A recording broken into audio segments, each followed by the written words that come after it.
My name is Jake Harrison. I'm just an average office worker in my 30s, toiling away in the daily grind of commuting between home and work. Aging and getting tired seems inevitable, but one of the main causes of my fatigue is the influence of my boss, Mrs. Wilson. Mrs. Wilson is competent, beautiful, and looks like a model. On top of that, she is an elite who's been promoted early due to her excellent performance. She's so perfect. People often joke that God must have mistakenly packed all the talent into one person when he created her. However, for some reason, she's tough on me. Jake, there was another error in your paperwork, wasn't there? I'm sorry. I'm not looking for an apology. I want to know why you made a mistake. Listen carefully to what people say because I often make mistakes. I frequently get scolded by Mrs. Wilson like this. That kind of thing puts extra pressure on me to avoid making mistakes. And as a result, I'm exhausted. You know, it's always so relaxing here. While saying so, I take a seat on a bench in a park. The park is close to my office, but there are not many people because there are homeless people. That's why I often take breaks here. It's my hidden retreat. Well, let's see how much I can get done today. After finishing my sandwich quickly, I took out some yarn from my bag. People might say it's feminine, but I've always enjoyed crafting. That's why I'm silently knitting here as a way to relieve stress. There's another reason I choose to knit here. Back again today, Jake? Hello, Joe. When I'm knitting, an old homeless man comes to sit next to me. This man is Joe. He's a friendly guy, a good conversation partner for me. People tend to shun him because he's homeless, but Joe doesn't mock me for knitting or call me feminine. He always listens to my stories. I started talking with Joe like this a few months ago. Actually, at that time, I was dumped by my girlfriend I wanted to marry. We've been together for 3 years, but one day she suddenly disappeared, calling me effeminate and disgusting. She had moved out, left me, and that made me so desperate. Even though we dated for 3 years, the way she dumped me was unbelievable. The woolen hat I knitted for her. In the end, I couldn't give it to her. Honestly, I thought about throwing it away. That's when Joe started talking to me. Are you really going to throw that away? Yeah, but would you like to use it? I planned to give it to my girlfriend, but I don't need it anymore. I must have had a devastated look on my face at that time. Joe listened to me compassionately. This encounter became the starting point, and Joe and I began to chat frequently at this park. He still treasures the hat I gave him at that time. He's a truly kind person.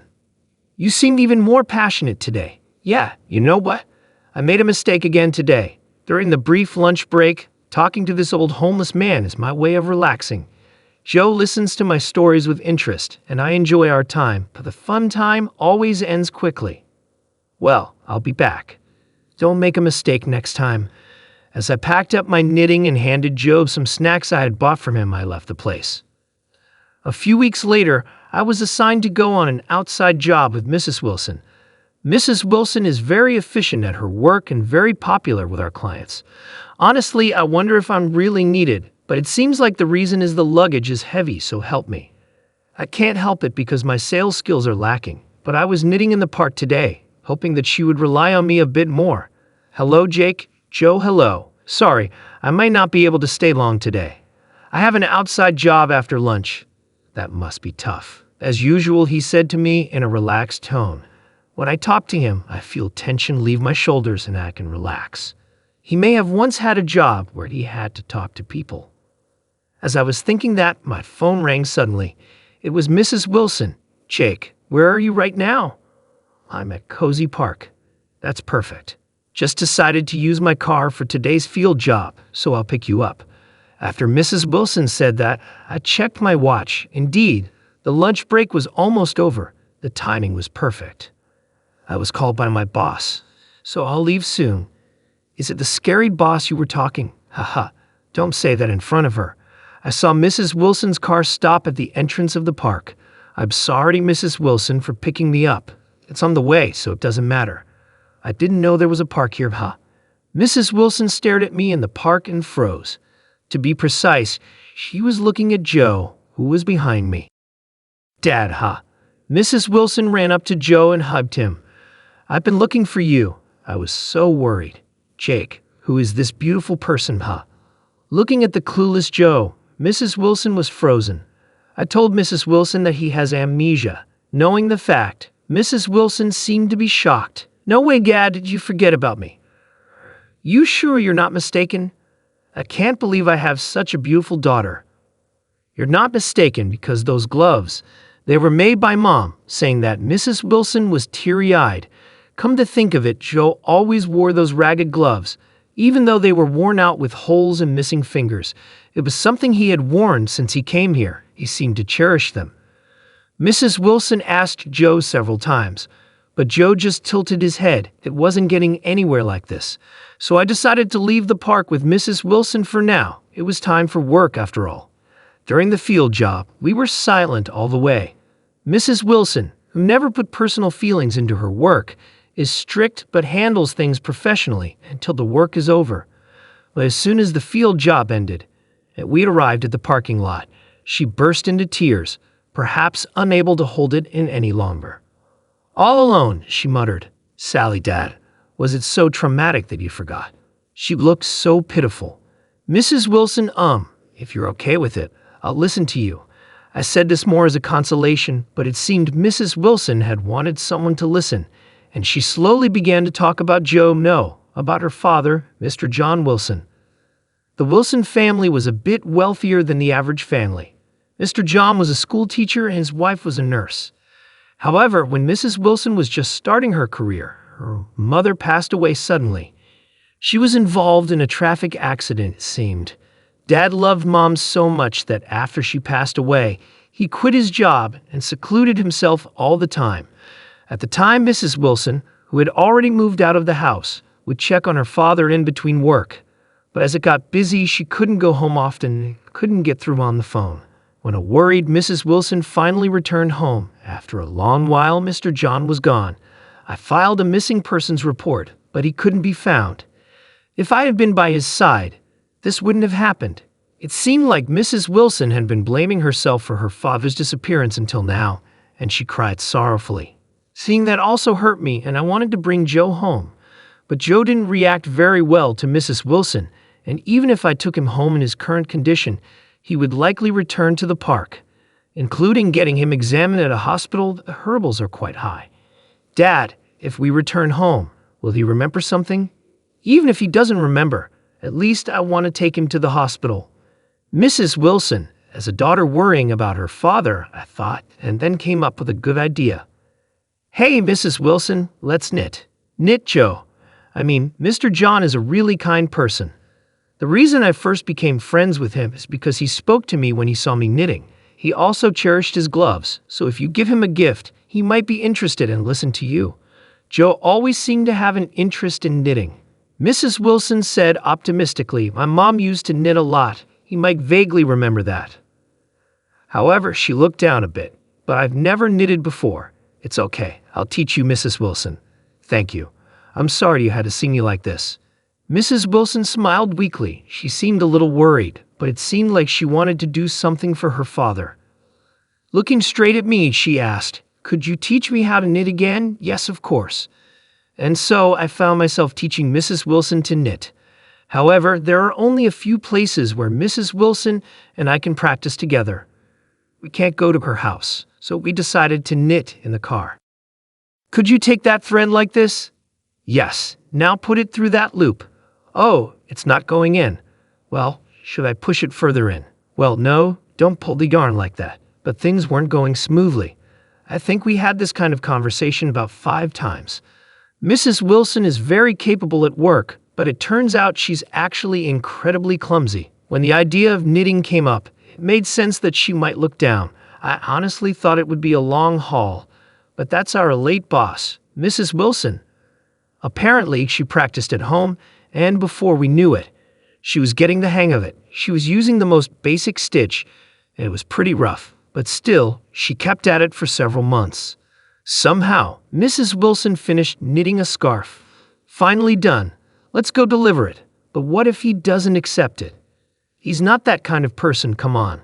I wanted to show Joe the scarf that Mrs. Wilson worked so hard to make, so I took her hand and headed to the park. I used to come to the park quite often, but this was Mrs. Wilson's first time since that day. When Joe saw us, he said in his usual calm voice, "Oh, isn't it, Jake? You're not alone today. Go ahead, Mrs. Wilson." With a bit of nervousness, Mrs. Wilson looked straight at Joe and offered him the scarf. "Dad, it honestly makes me so sad that you've forgotten me, but I was so relieved to know you were alive. I won't even ask you to come back home, but I don't want you to catch a cold. I made this in the same color as the scarf my mom used to wear often. It's not as good as hers, but I'd like you to accept it." While telling her heartfelt feelings as a daughter, Mrs. Wilson gives the scarf towards him with a smile. Mrs. Wilson's mother was good at knitting, and this time Mrs. Wilson had made a scarf with a design similar to the one her mother often wore while she was alive. It was filled with Mrs. Wilson's hope that it might jog his memory a bit. Joe accepted the scarf and said, "It's warm. I wonder why I feel so warm here just looking at your smile. Ha, I wonder why I'm in tears." Joe said that as he wrapped the scarf around his neck, touching his chest and shedding a single tear. I wasn't expecting his memory to miraculously return just because of a scarf, but it seemed to have kind of triggered it. After that, he started going to the hospital with Mrs. Wilson, my boss. We're not sure if his memory will ever fully return, but it's said to promote Joe's health and social recovery. He didn't want to be hospitalized, but recently Joe has stopped going to the park and has started to return to the Wilson family home. Perhaps it's because of these positive progressions that Joe has started to occasionally remember his own name, which made both Wilson and me happy. By the way, he still has the scarf I gave him, and he wears it alternately every day. Thank you, Jake. It's all thanks to you. And so, I returned to my usual routine of knitting in the park. On that day, Mrs. Wilson came and sat next to me. Mrs. Wilson stands out in a good way at the office, so I appreciate being able to talk with her in the park. I'm grateful, but ever since that knitting, Wilson has been acting much more casual with me. I guess we've gotten close, but to me, Wilson is too attractive, and it makes my heart race. What am I doing at my age? I feel so pathetic. You're the one who put all the effort into knitting, Mrs. Wilson. I didn't really do much. Teaching me to knit wasn't a big deal to you? I gave her a smile as I stuffed my mouth with the sandwich. Through our interactions, I've come to understand that Wilson tends to be stern with those she has high expectations of at work. She had high expectations of me too, which is why she'd apologize for being so strict. "So, Jake, would you like to have dinner with me sometime to thank you also?" I was taken aback by her unexpected suggestion, but Wilson laughed and said, "Of course. Or you don't want to have dinner with me? I'll go. I would be honored." I jumped at the chance, which made Wilson laugh again. "You're honest. Can we exchange our contact?" "Yes, I just realized I don't know your contact, Mrs. Wilson. Call me Sophia. Register me as that, Jake Harrison." "What?" I froze at hearing my full name, but Wilson just input my contact and then casually said, "I'll contact you later," and left. Wilson knew my full name all along. It makes me happy, and I can't help but grin. I'll try my best to get her trust enough for her to call me by my name. While making such determination, I start knitting. A scarf woven in shades of blue and white is what I'm planning to make. I hope to finish it before the dinner with Sophia, and then I will tell her what I feel. I love you. Will you be my girlfriend? I knew it. You took forever to say it. When I finally gathered the courage to confess my feelings over dinner, she happily said so. I wondered if I had been such an open book, but if she got the message, that's all that matters. So we officially became a couple, progressing steadily in our relationship, and eventually, we decided to get married. By the way, we haven't had our wedding ceremony yet. Actually, when I proposed to her after a year of dating, I asked Sophia when the marriage registration was supposed to be done. I was thinking we should do it on a special date, but Sophia seemed to have different plans. You realize I'm over 30, right? Yeah, I know. Don't keep a woman waiting forever. I want to get married right away. Otherwise, I'm afraid someone else might snatch you away from me. What a cute thing to say. So we submitted the marriage registration before the ceremony. Now, although Sophia and I are married, I'm still doing my knitting at the same park. I want to wear a stole you made at our wedding. When you hear something like that, it motivates you, doesn't it? Plus, Joe is planning to come to the wedding. He hasn't remembered everything yet, but he's slowly recalling bits and pieces of his past. I thought our wedding might serve as some kind of trigger, but he seemed unsure, asking, Am I even supposed to be there? With an anxious look on his face. To ease Joe's worries, I'm planning to gift him something I've knitted. According to him, the things we've knitted have been like good luck charms to him and have been really reassuring. What color should I go for? Imagining my future bride, I pick up my yarn again today.